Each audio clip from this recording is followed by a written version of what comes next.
Morning. Thanks.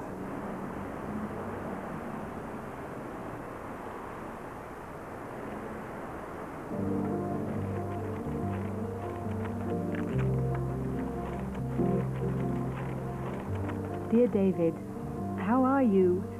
I'm sorry it's so long since I wrote to you, but I've been really busy looking for work. And at last, I've got a job. A magazine called In Viaggio is sending me to Britain in January to take photos for an article on Cornwall. Can I visit you in Bath on my way there? I'm arriving on the 22nd of January. I can't stay very long, but it would be nice to see you again. Please write soon and let me know if you'll be in Bath at that time. Sorry this is such a short letter. I'll give you my news when I see you. Love, Paola. The next train to arrive at platform 2 will be the 13:57 intercity service to London Paddington. Calling at Chippenham, Swindon, Reading and London Paddington. Excuse me, can you tell me which platform the 145 from London comes in at? Platform 1, this platform. Is it running on time? I think so. The arrivals information is on the screen up there. Oh, thanks.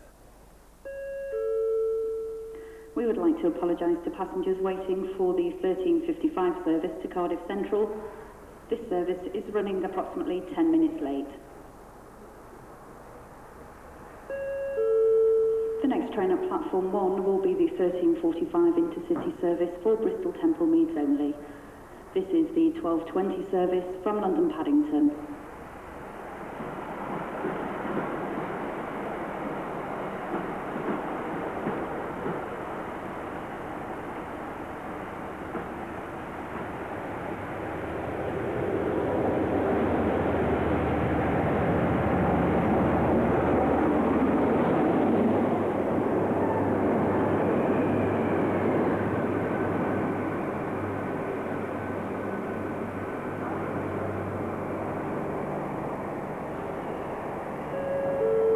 The train now standing at platform 1 is the 13:45 service for Bristol Temple Meads only.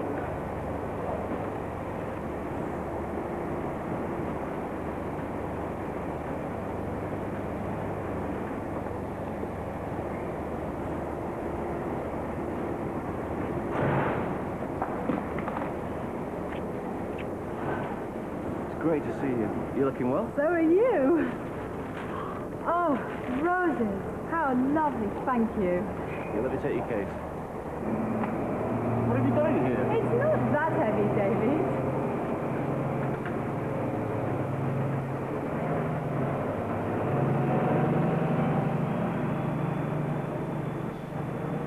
How was the journey? Not bad. I'm a bit tired, though. What time did you leave Rome? Oh, 8 o'clock. But I got up at 5:30. Are you hungry? No, I had a sandwich on the train.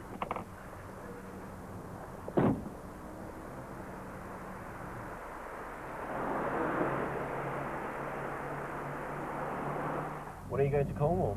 Tomorrow. My parents live down there. I was thinking of going to see them at the weekend. Perhaps we could meet up. I could even introduce you to them. Yes, that would be nice.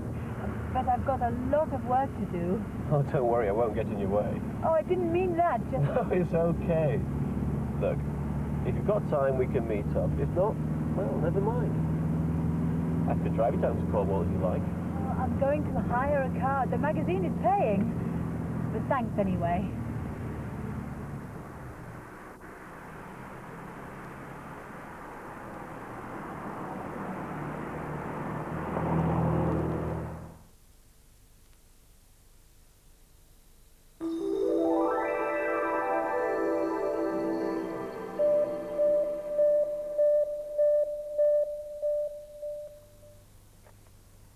All over the world, detective stories are the most popular kind of fiction. Everyone has their favourite detective. But who is the most famous detective of all? Oh, we shall soon know. Inspector Morse. I don't think so, Watson. I think it's Sherlock Holmes. Yes, Sherlock Holmes. Oh, Sherlock Holmes? I think Sherlock Holmes. Absolutely Sherlock Holmes. Is he? Is he? You know he is. The Sherlock Holmes stories are famous everywhere. And it's the character of Holmes that makes them so popular. So, what sort of man was he? Everybody knows what he looked like. He was tall and thin, with a long nose and sharp eyes. He smoked a pipe and carried a magnifying glass, and he wore a deerstalker hat. Although he is a fictional character, Sherlock Holmes had a real address, 221B Baker Street in London.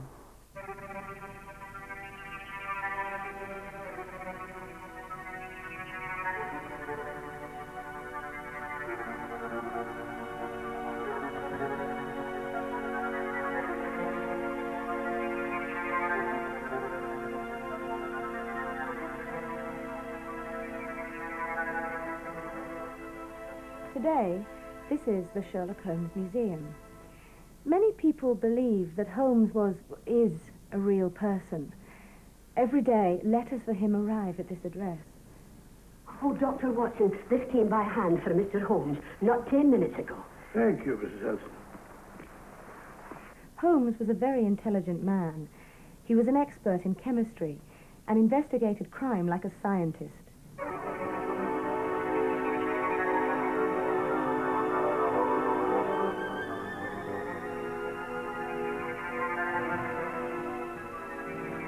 Never came in through those French windows. The mud from the garden he brought in on his boots. That wasn't very difficult, was it? Elementary, my dear fellow.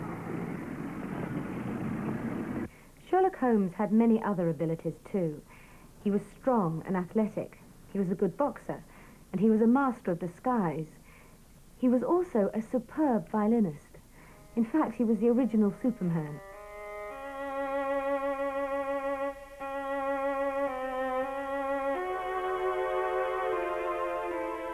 But there was another side to his character.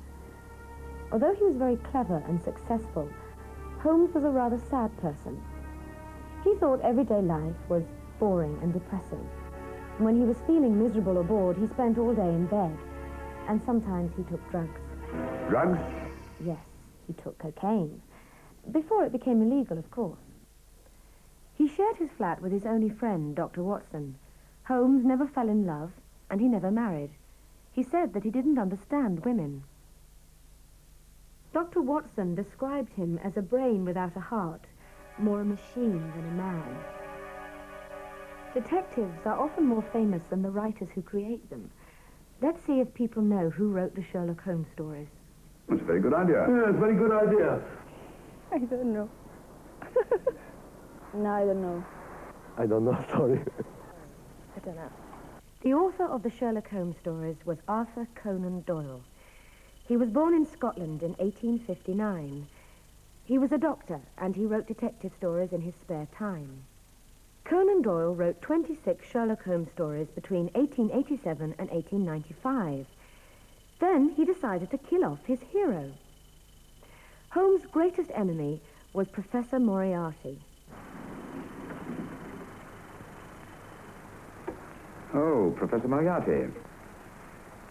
Not to what am I indebted for the pleasure of this visit. At the end of the story called The Final Problem, Holmes and Moriarty fall into the Reichenbach Falls in Switzerland. But the Sherlock Holmes stories were very, very popular. Readers were very upset. Conan Doyle didn't like the Sherlock Holmes stories very much. He didn't think they were serious, and he wanted to write historical novels. But public pressure was too great, and he had to bring Holmes back to life. Conan Doyle continued writing stories about his detective hero for another 25 years. I wonder if Sherlock Holmes will still be famous 100 years from now, and will people still write to him? No, it's possible, quite possible.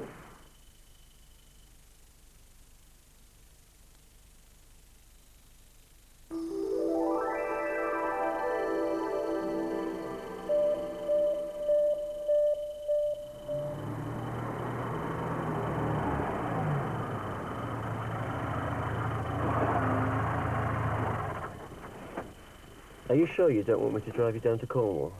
It's very kind of you, but... I can easily get the time off work. David, I told you, the magazine is paying for the car. It really isn't necessary. Okay. Look, You're coming to Cornwall at the weekend. We'll meet up then, okay? All right. I'm just going to get some petrol. I'll be back in about 5 minutes. Can you manage on your own? Yes, no problem.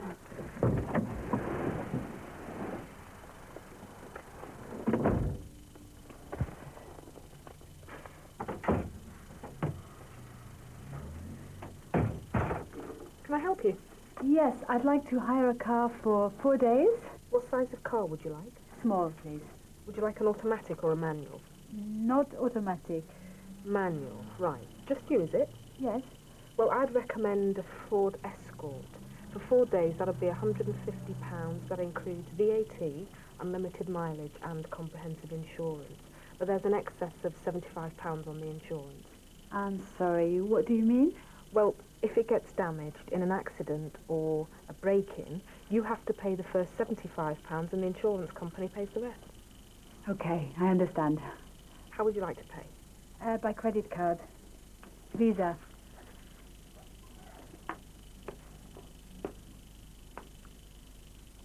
Thank you.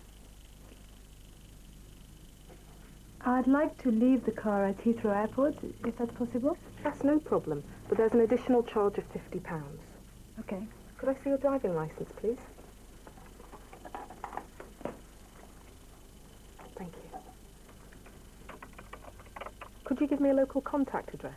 Yes, I'm staying at the Old Custom House Hotel, Padstow in Cornwall. Do you know the telephone number? No, I'm afraid I don't. That's okay.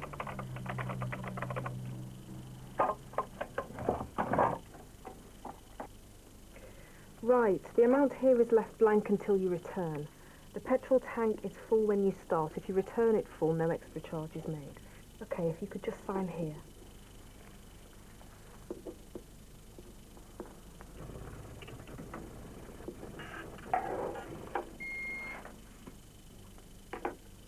If you get any parking tickets or speeding fines, you have to pay them yourself.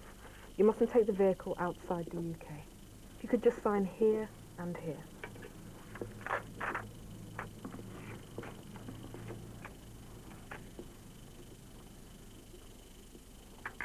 Thank you. This is your part of the hire agreement. The car's outside. Someone will show you the controls. Thank you. Thank you very much. Have a safe journey. Bye. Bye.